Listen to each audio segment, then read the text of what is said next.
नई दिल्ली की सांसद बांसुरी स्वराज पहुंची गौतम नगर। गौतम नगर में उनका भव्य स्वागत किया गया।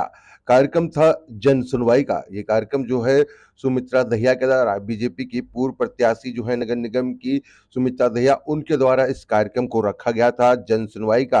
और इस जन सुनवाई में पूरे गौतम नगर के आसपास की आरडब्ल्यू के जो लोग हैं वो यहाँ पर पहुंचे और उन्होंने अपनी समस्याएं बताई और उस समस्या का जो निदान है वो करने का आश्वासन जो है खुद सांसद बांसुरी स्वराज ने दिया। नई दिल्ली की सांसद ने बताया कि किस तरीके से वो लगातार जो है जन सुनवाई कार्यक्रम जो है वो कर रही हैं, जिससे कि लोगों को फायदा मिल रहा है। साथ ही साथ उन्होंने दिल्ली सरकार के ऊपर भी कटाक्ष कसी।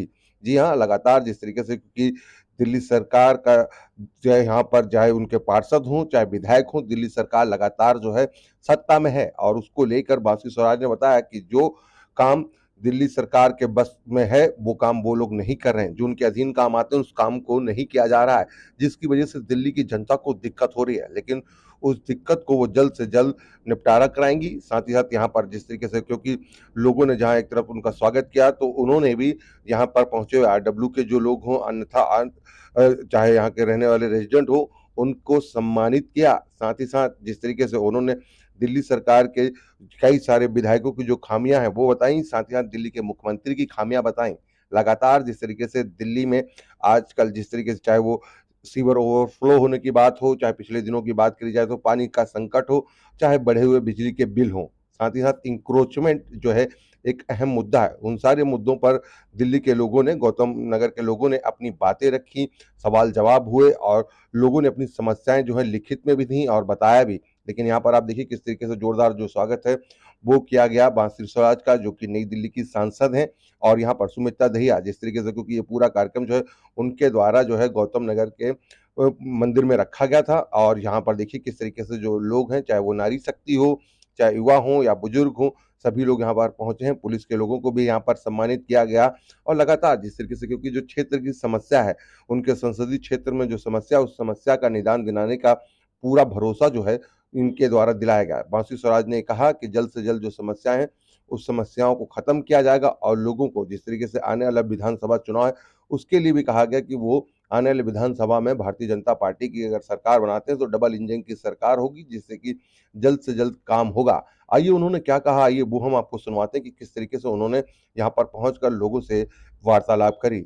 आर सोनी की ये खबर अगर आप यूट्यूब पर देखें तो हमारे चैनल को सब्सक्राइब करें, फेसबुक पर देखें तो हमारे चैनल को फॉलो करें, अगर डेली हैंड पे आर सोनी को देखें तो डेली हैंड पे आर सोनी को फॉलो करें, जहां पर आपको देश दुनिया की तमाम खबरें मिलती हैं। आर सोनी के लिए आप देख रहे हैं कैमरामैन धर्मेंद्र कुमार के साथ मनोज कुमार की रिपोर्ट। मुझे अपनी मां के आने के लिए, मुझे अपने बड़े दिखते हैं, मुझे अपना बच्चा मानकर, अपनी बेटी मानकर, अपनी बहन मानकर मैं कहूँगी आपने भेजा। तो ये 5 साल उसी जिम्मेदारी को, उस कर्तव्य को सांसद के रूप में नहीं, एक परिवार के सदस्य में निभाने का मैं आपको वचन दूं। कोई बहुत लंबा चौड़ा भाषण नहीं देने वाली हूँ, अथक प्रयास करूँ। मैं सारी समस्याओं का निदान कर पाऊंगी ये वचन नहीं दे सकते, लेकिन हाँ प्रत्येक समस्या के लिए अथक प्रयास करूंगी, उसका वचन मैं आप सबके समक्ष खड़े होकर सार्वजनिक तौर पर, और मैं वचन देती हूँ कि हमेशा संसद में और संसद के बाहर भी आपकी पुरजोर आवाज बनकर चट्टान की तरह आप सबके आशीर्वाद से पहला सत्र हो गया है। पहला सत्र राष्ट्रपति अभिभाषण का था। पार्टी ने एक बहुत बड़ा सौभाग्य दिया कि राष्ट्रपति अभिभाषण का उन्मोदन करने के लिए, यानी उसका थैंक यू जो मोशन था उसका, अभिभाषण के धन्यवाद प्रस्ताव का उन्मोदन करने का, उसको सेकंड करने का मौका दिया। अब आने वाला है बजट सत्र, बहुत ही महत्वपूर्ण बजट सत्र। उसके बाद वितरण होगा हमारे एमपी लैंड पूरे के पूरे फंड का। मैं अपना वचन भूली नहीं हूँ, पुनः दोहरा रही हूँ। 25% एमपी एलएडी का एक्सक्लूसिवली केवल और केवल दिल्ली की आरडब्ल्यूएस के लिए रिजर्व है। आइए वो सिलसिला शुरू करते हैं जहाँ पर आप मुझे बताएंगे कि मैं आपके लिए क्या कर सकती हूँ।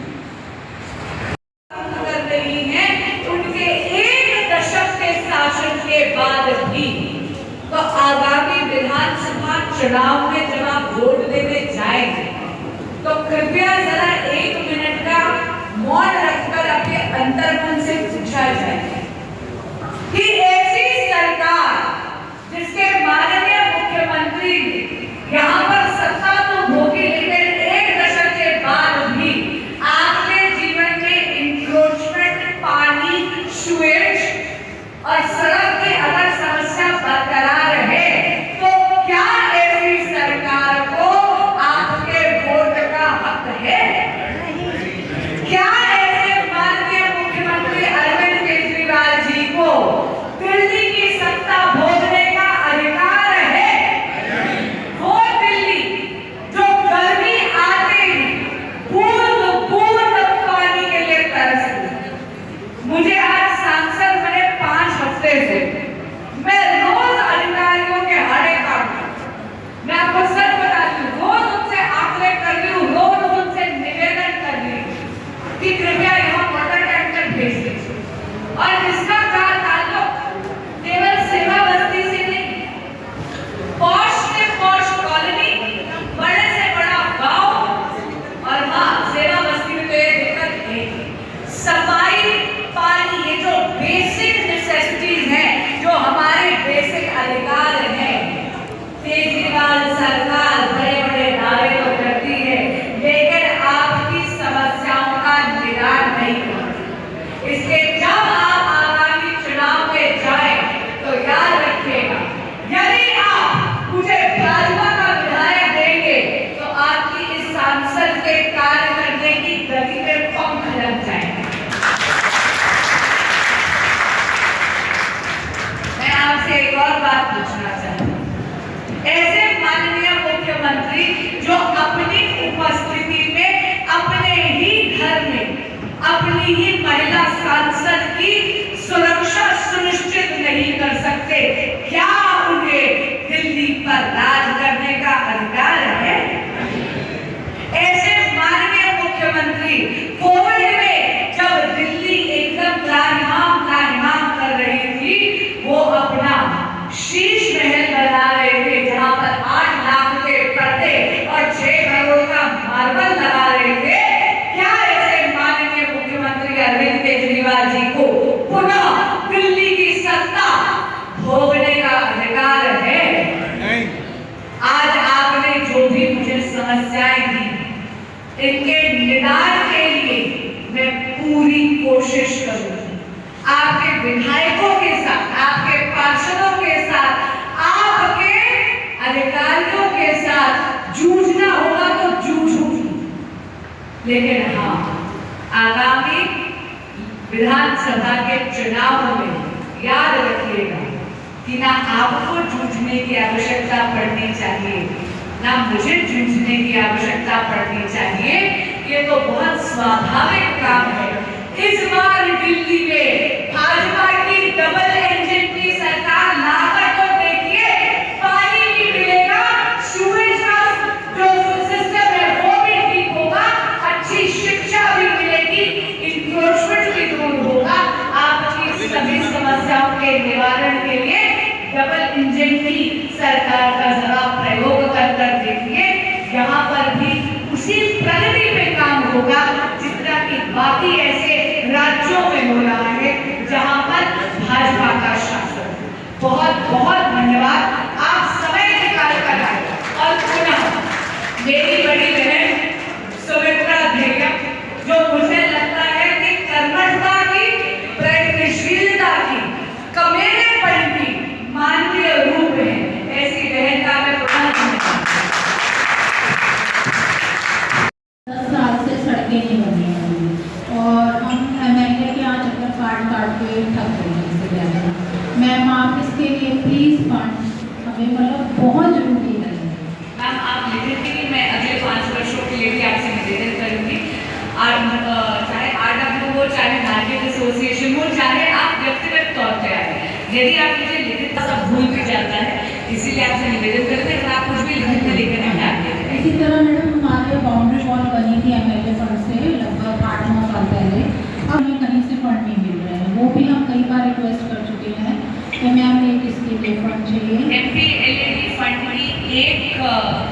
उन लोगों में से नहीं है जो लोगों को भ्रमित करके लारा लप्पा लगा के, वरना पॉलिटिशियंस के लिए बड़ा आसान है ये कहना, अरे देखते MPLAD फंड में जो मैं एग्जिस्टिंग प्रोजेक्ट्स की रिपेयर नहीं करवा सकती, मैं आपकी दीवार नहीं ठीक करवाऊंगी, मैं ये ढूंढती हूँ उसको कैसे ठीक करवा।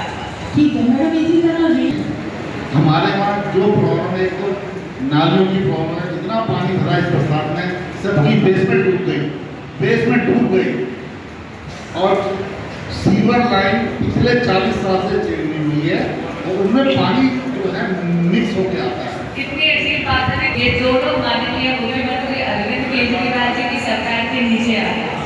गर्मी होती है तो पूरी की पूरी दिल्ली बूंद पानी के लिए दिल्ली पानी से त्रस्त हो जाती है। 1 दशक से सत्ता यहाँ पर भोग रहे थे, लेकिन ना सीवेज लाइन ठीक करवाई उन्होंने, ना उन्होंने पानी का प्रबंध करा। आप मुझे लिखने दीजिए, मैं देखती हूँ। मैं एक आग्रह करूँगा, हाई कोर्ट में केस डलवाए, क्योंकि हमारी सारी वो वकीलों की कॉलोनी है, हम बहुत परेशान हो गए थे इन लोगों से, हमने केस को डाल ही दो, देखते क्या होता है। तो आपसे आग्रह है, और आपको शायद याद होगा, आपने अपना जब वकालत का ऑफिस भी उदय पार्क में खोला था, और मेरी जहाँ मैं रहता हूँ उसके नीचे बेसमेंट में आपका ऑफिस था। क्योंकि हम यहाँ के पुराने लोग रहने वाले हैं, बहुत पुराने लोग रहने वाले हैं। हरदेवपुरी मस्जिद कोर्ट का पार्ट है, गांव का है, ये गांव बहुत पुराना है। हमारे यहाँ पर कोई छोटी मोटी ऐसी जगह नहीं है कि हम लोग सुख में इकट्ठी समस्या है जो मैंने अपने आर्डर के बैठने पर लिख के दिए, और उम्मीद करता हूँ कि आप उनको खराब कर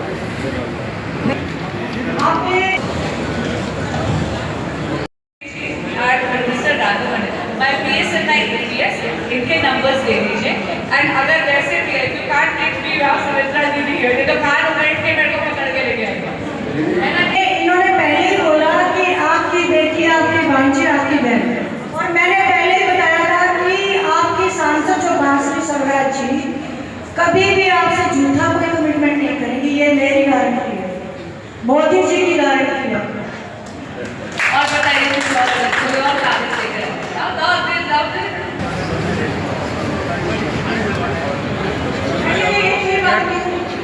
देखिए आप लोगों को सम्मान देने वाली बात है।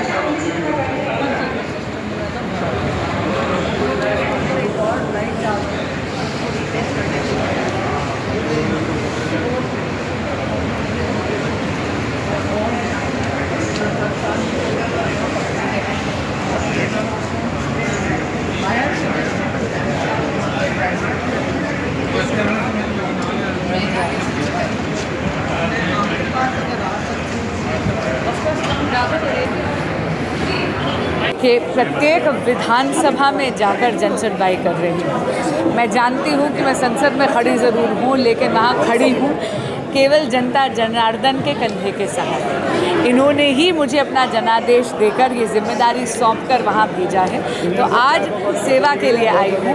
और यहाँ पर RWAs हैं, इनकी समस्याएं सुनने आई हूँ, एक एक का ज्ञापन लिया है और प्रत्येक समस्या के निवारण और निदान के लिए अथक प्रयास करने का वचन भी दिया है। बहुत हैरानी की बात है कि ज़्यादातर जो समस्याएं आई हैं वो वे समस्याएं हैं जो कि दिल्ली सरकार यानी माननीय मुख्यमंत्री अरविंद केजरीवाल जी के अधिकार क्षेत्र की समस्याएं हैं, जैसे कि पानी की समस्या हुई, सीवेज की समस्या हुई, सुरक्षा की समस्या हुई या फिर सफाई की समस्या हुई। ये सारी की सारी वो समस्याएं हैं जो पूर्ण तरह केजरीवाल सरकार के अधिकार क्षेत्र में आती हैं। लेकिन तो भी यहाँ पर आम आदमी पार्टी की सरकार ने 1 दशक से सत्ता तो भोगी है, परंतु जनता जनार्दन के समस्याओं के निवारण के लिए कुछ करा नहीं है।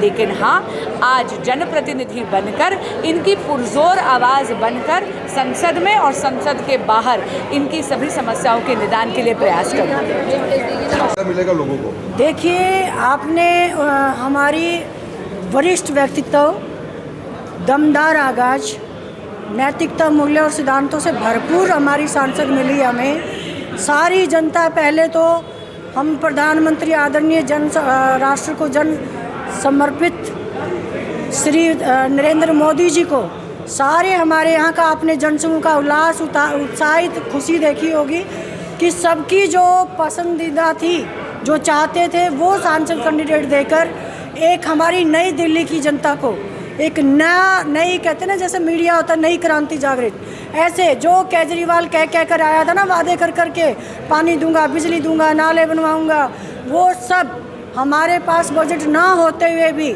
हमारी सांसद बांसुरी स्वराज जी इन सब की समस्याएं एक एक की समस्या सॉल्व करेंगी।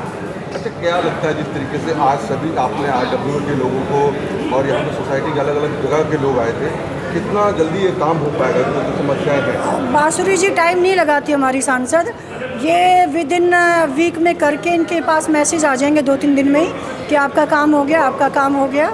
और उसी उम्मीद से, क्योंकि जनता को भरोसा था, आपने देखा हुआ इतना RW पूरे होज खास का हर एक ब्लॉक का RW प्रेसिडेंट, जनरल सेक्रेटरी, सभी एसोसिएशंस बैठे हुए थे और पूरे टाइम तक बैठे रहे, उनकी नज़रें नहीं हट रही थी, उनकी बातें सुन भी रहे थे और उनकी समस्याएं जिस तरीके से बांसुरी जी ने एक एक की समस्या सुनी है और सबके पेपर भी लिए हैं और सबको आश्वासन भी दिया है और विद इन वीक काम भी करके देंगे। नहीं, उनमें बहुत एनर्जी है, वो बहुत अच्छा काम करेंगे, उनमें बहुत एनर्जी है।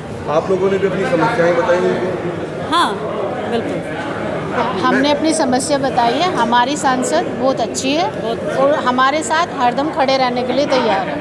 अच्छा, एक महिला सांसद है, लगता है आप लोगों का तालमेल अच्छा होगा? जी बिल्कुल। आप लोगों को मुझे तो ऐसा लगता है बहुत बेनिफिट है, क्योंकि वो बहुत एक्टिव है, बहुत फ्रेंडली है। मैंने उनसे कुछ चीज़ें बोली, उन्होंने प्रॉमिस किया कि वो करेंगी, एजुकेशन के सेक्टर में भी वो डिलीवर करेंगी, तो मुझे बहुत उम्मीद है उनसे और मुझे बहुत अच्छा लगा आज उनसे मिल के और उनसे बातें करके। अक्सर है नेता जो है वोट के बाद नहीं आते, चुनाव के बाद, लेकिन आज समस्या सुनने के लिए जन सुनवाई हुई, वो आई, हमें सम्मानित किया और उन्होंने कहा कि मैं सेवा करवाने नहीं आई हूँ बल्कि आपकी सेवा करने आई हूँ, तो ये चीज़ हमें बहुत अच्छी लगी और हमें बहुत उम्मीद है उनसे और ऐसा लग रहा है कि वो बहुत एक्टिव है और हम बहुत खुश हैं उनसे मिलके।